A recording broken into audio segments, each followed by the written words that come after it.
right. Let me start this the right way around. So I want to walk you through these tables. I'm going to pull specimens off here for the practical part of the test, so be aware. So here we're starting with simply a supertidal. I see no evidence for aridity here. No evidence to evaporate, so I'm not going to call it a Sabka. I'm going to call it just a I said intertidal, but I'm an idiot. But supratidal zone, right? What's the evidence for supratidal? It's only wet once in a while, right? Otherwise, we wouldn't get the big mud cracks. These are stromatolitic laminae. So we're starting here with an intertidal. If you want to put the slide up, let's just put that little cartoon model, the simplest of all models, but it's as simple as X, Y, Z. And here you go. Ready? There it is. And there's the model we have in the back of our mind when we're dealing with cratonic platforms, because they're so flat. You often get the dissipation of environmental energy not at the shoreline, but in an offshore shoal. So we have an inboard low energy zone. Okay, some people call it a Z zone, but whatever. It's really a lagoon and a tidal flat. You got that? And then beyond that, outgoing to sea, you see, grab a snack, and don't forget you need to know this stuff if you're leaving, okay?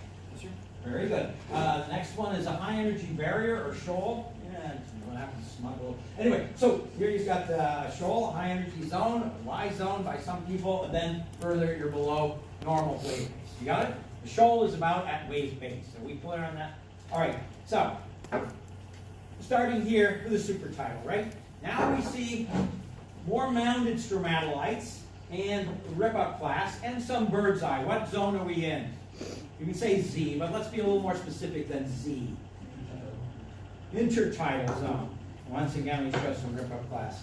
Where we see thrombolites, on the other hand, it's still very shallow water, but probably only exposed at extreme low tides, which would also be during the spring tide phase. And you, by the way, you should be able to explain what causes spring and neap tides, right? You good on that?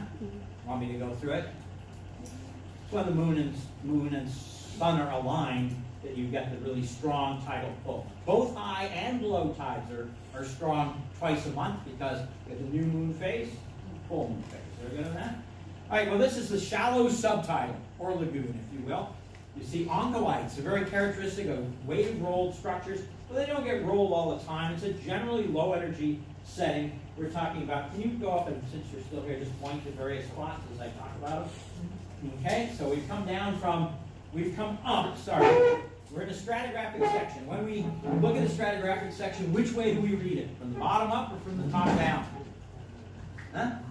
We read it always from the bottom upward, right? The oldest stops at the bottom. So we're starting at a water depth of essentially 0. Are we good on that? And we go to intertidal. And then we're going to